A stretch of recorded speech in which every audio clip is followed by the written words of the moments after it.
Sa lahat ng mga nanonood nitong mga kasangkayan ko, tingnan yung mga sangkay yung huli naming alimasag ngayon. Oh. Hindi naman masyado marami pero okay na. Ito sangkay yung buhay ko. Dito lang ako, dito lang umiikot sa dagat. Oh. Maraming salamat ikaw nga nanonood sangkay. Gusto ko lang ipakita sa inyo yung ginagawa ko dito. Palagi kasama ko yung kapatid ko sangkay kapag pumupunta ako sa dagat. Oh, tingnan nyo yung panahon ngayon dito sa amin. Medyo may pagka makulimlim, medyo may pagka may pagkamahangin pero hindi naman masyado. Dahil to sa dumaan dito sa amin yung low pressure. Oh, tingnan nyo. Pauwi na kami mga sangkay. Maraming salamat ha.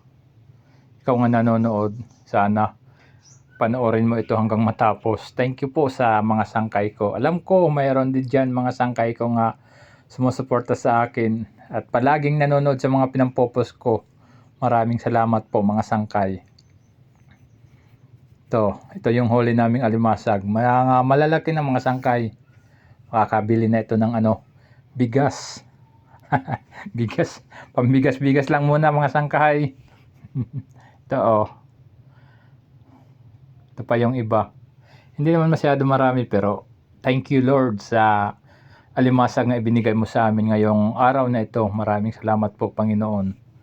Pati sa mga pinsang ko dyan, alam ko mayroon sumusuporta sa akin ng mga pinsang ko. Maraming salamat at maupay nga aga, maupay nga morning sa inyo. Sa lahat na lang ang mga sangkay ko, maupay nga morning. Pati sa mga OFW, mga padimadi, hindi ko kayo talaga makakalimutan mga sangkay. Kundi dahil sa inyo, hindi ito nakikilala ni Mamita yung mga pinampopos ko. Sana hindi nyo ito pagsawaan mga sangkay. Ginagawa ko ito kasi gusto ko mapansin ni Mamita, baka naman makasahod tayo dito sangkay. Baka naman tayo makabili ng bagong lambat.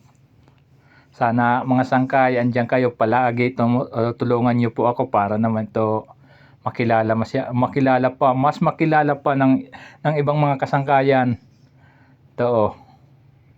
Kung sakali makasahod, baka naman makabili na ako ng bagong lambat.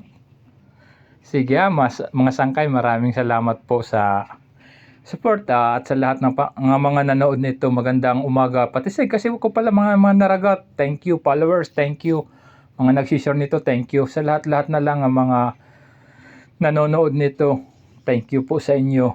Ito lang lagi yung pinapakita ko, palagi nasa dagat. Ito yung buhay ko. Dito umiikot sa dagat. Ito yung palaging ginagawa namin at kasama ko palagi yung kapatid ko. Sige maraming salamat sangkay sa panonood. Thank you.